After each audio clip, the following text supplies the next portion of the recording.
The Local Government and Regional Development Research Hub is a center under the auspices of Nueva Ecija University of Science and Technology and the Public Administration Department.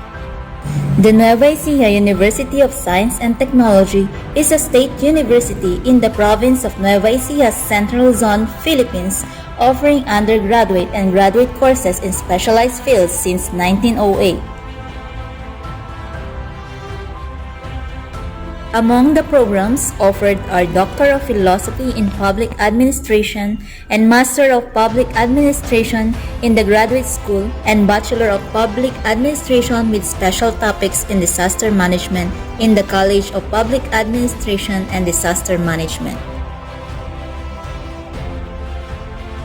The Accrediting Agency of Chartered Colleges and Universities in the Philippines has granted Level 3 accreditation to the doctorate degree in Public Administration and Level 4 accreditation to the master's degree in Public Administration. The program's accreditation levels are currently the highest in the province, manifestations that the academic programs are up to par and capable of producing high-caliber graduates.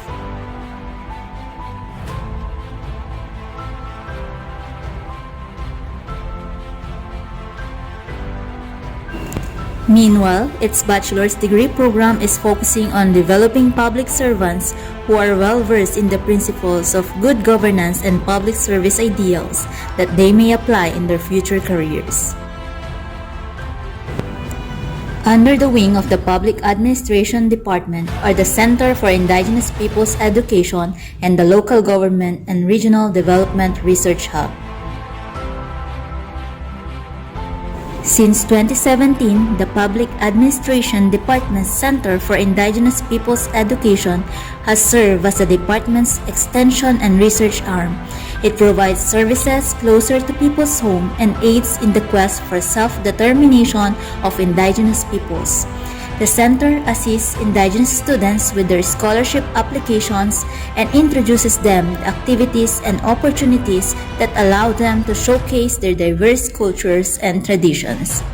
Through partnerships, the center's efforts have benefited 94 IP families and 147 IP student scholars. The Kalanguya School of Heritage and Living Traditions in Sitio Fore, Caranglan, Nueva Ecija, has offered the site for the CPE Extension Office in 2020, in acknowledgement of its genuine intents to help indigenous cultural communities, indigenous peoples. Some public administration and indigenous students help to paint the school's exterior, demonstrating that they are truly public servants in the making. The center personnel also took part in discussions and spearheads trainings on the issues that ICC's IPs face and the legislation that they should be aware of. These include IPMR strategic planning, Forum on Ancestral Domain, Indigenous Peoples Luzon Convergence Summit, Program Orientation Dialogue with IPMR and CPE, Needs Assessment, ADSD-PP Formulation, and 4K Consultation Planning Workshop.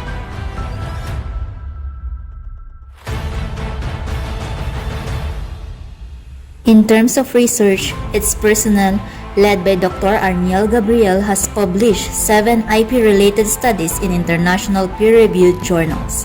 One of them has inspired the creation of the BPA program.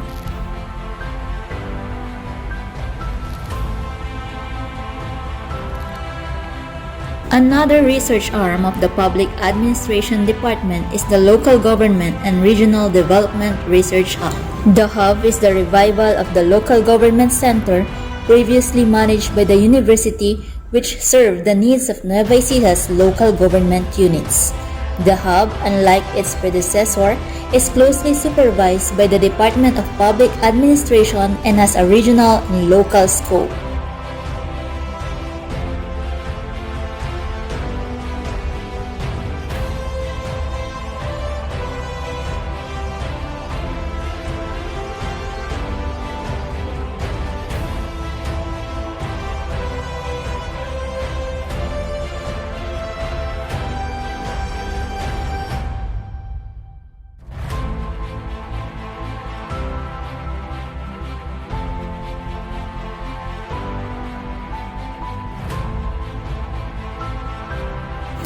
It was Dr. Arniel Gabriel who proposed the center's founding as a response to the local government unit's demand for a venue where they could come together and gather evidence-based information to help them make better decisions.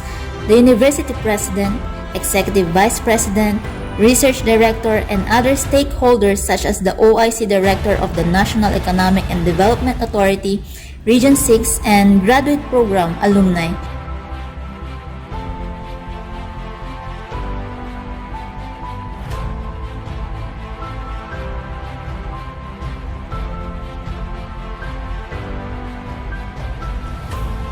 all backed the initiative at the multi-stakeholder consultation meeting in August 2021. The consultation has provided the proponents a clearer picture of the development challenges encountered by different development workers in the region. Their inputs serve as guideposts for the crafting of the hub's development thrust and priorities and have elevated the socio-economic relevance of its establishment. However, the process did not end there, as the plan had to be presented to the university administrative and academic councils, as well as the technical working group and the governing board before being approved.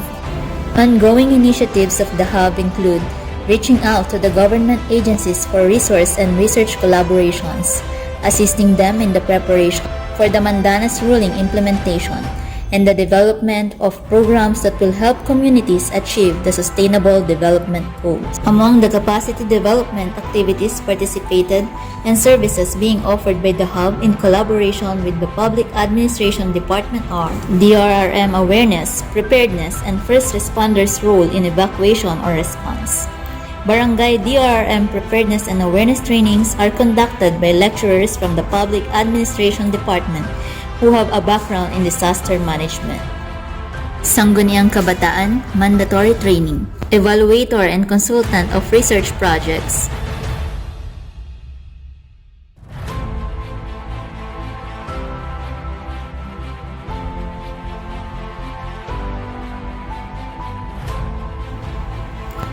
Culture-based gender and development training, training on Philippine laws on women.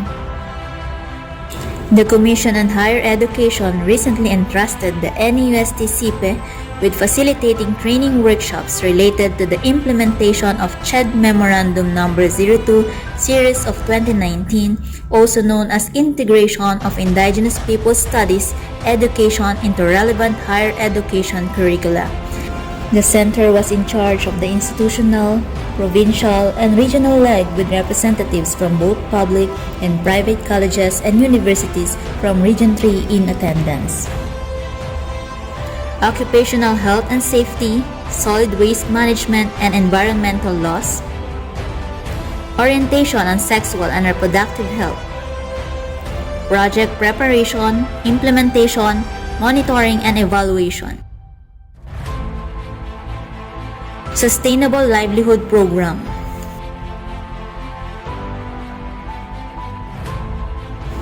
A governance forum is held on a regular basis by the department and its research centers. Beginning in 2018, the platform was used to disseminate research findings on public administration, indigenous peoples, public health, local governments, disaster risk reduction and management, and sustainable development goals.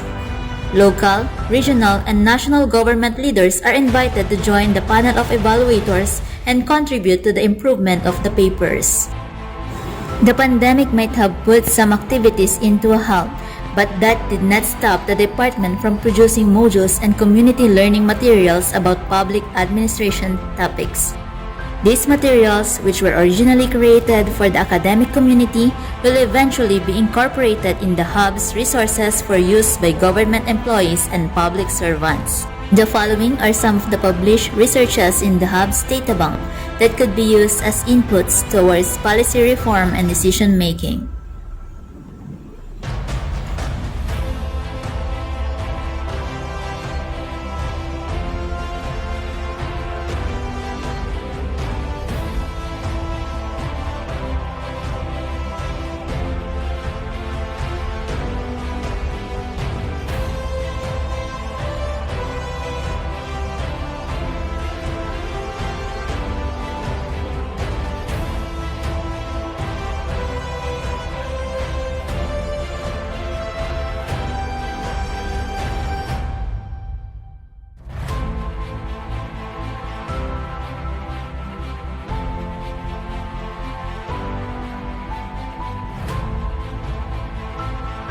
The personnel of the Research Hub are also active in research initiatives and with active research collaborations that are financed by funding institutions.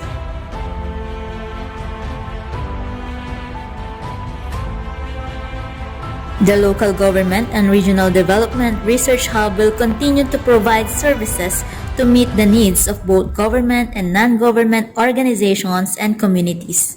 The Hub aims to serve the development driver in the province of Nueva Ecija and Region 3 in terms of knowledge generation through research, providing evidence-based recommendations, serving as inputs to policymaking in the province and the region, forging collaborations with the non-government associations and non-government organizations working on the development of the province and the region, serving as the arm of the university in the implementation of development plans through focus programs development programs of the Philippine government, serving as a link to local government units and regional line agencies, acting as a conduit for the localization of the United Nations Sustainable Development Goals 2030 and the Ambition 2040 of the Philippine government, contributing to the evidence-based policymaking among LGUs in the light of the implementation of Mandana's ruling.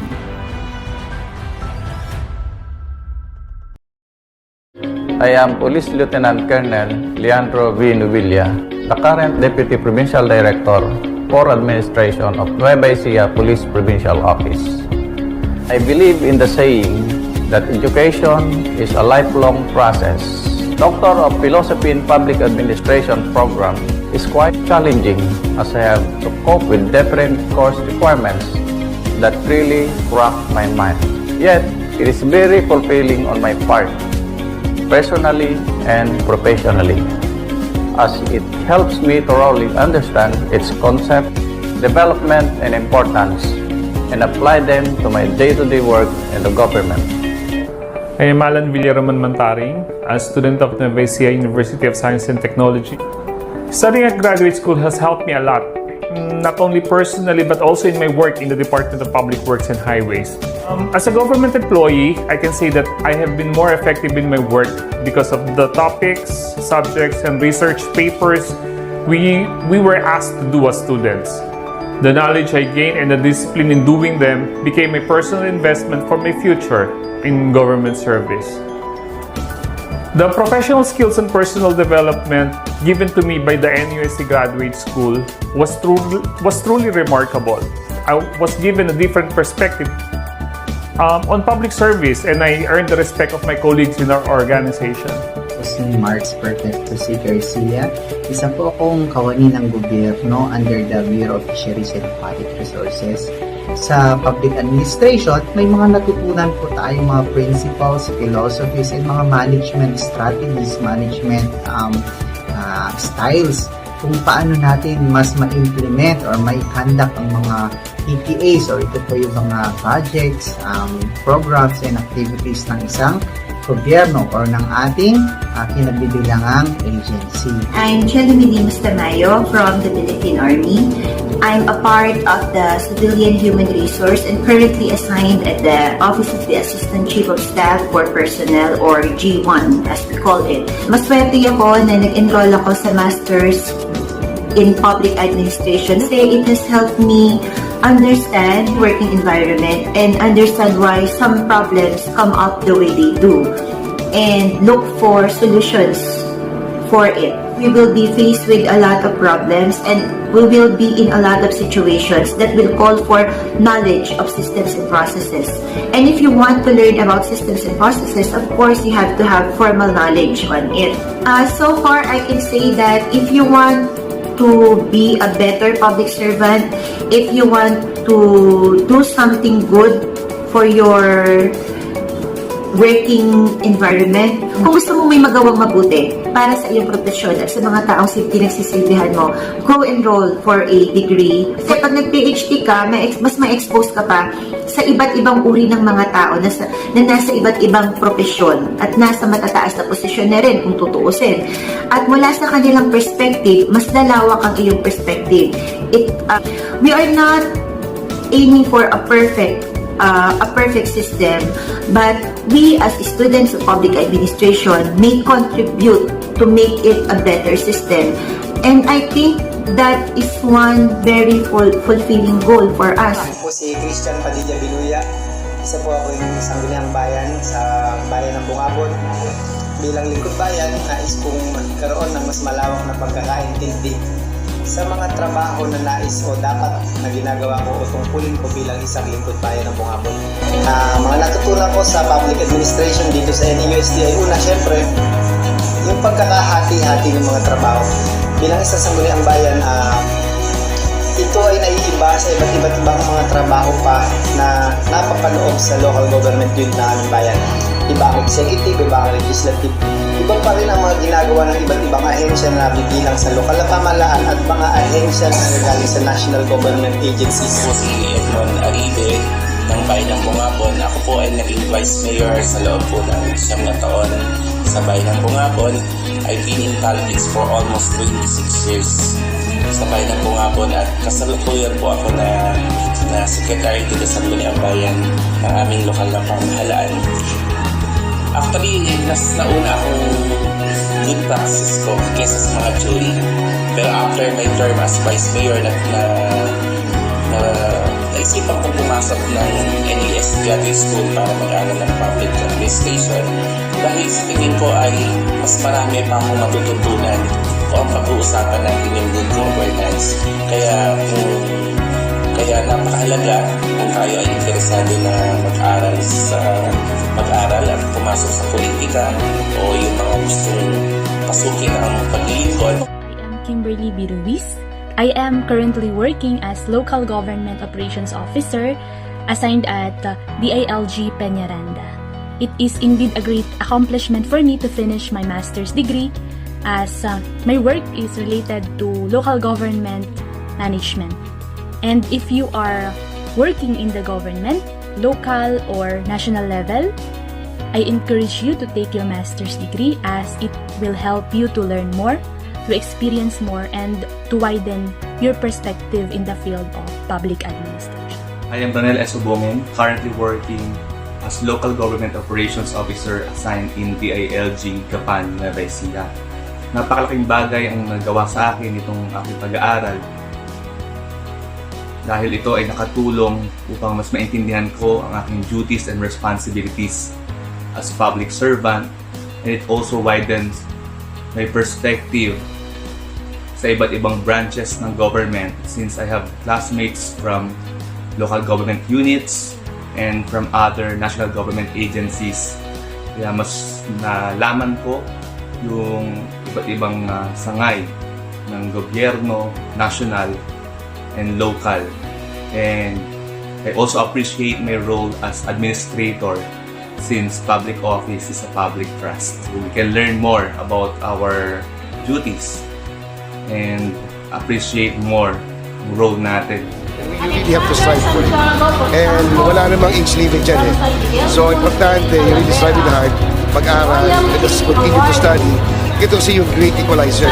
I really agree that without education, probably our dreams, we will be able to achieve our dreams without really pursuing our education. I am humbled by the experience of attending a graduation, and that the more that you should humble yourself and should learn more, dahil the more that you study, the more that you realize that you need to study more. Pag nag-aaral ka kasi, the more makikita mo na marami ka pang kulang eh. So I guess that is something that we need to impart to everyone, na walang masama na mag-aaral hanggang kakayanin. The hub may be young, but it is leading the way to sustainability. The PA way.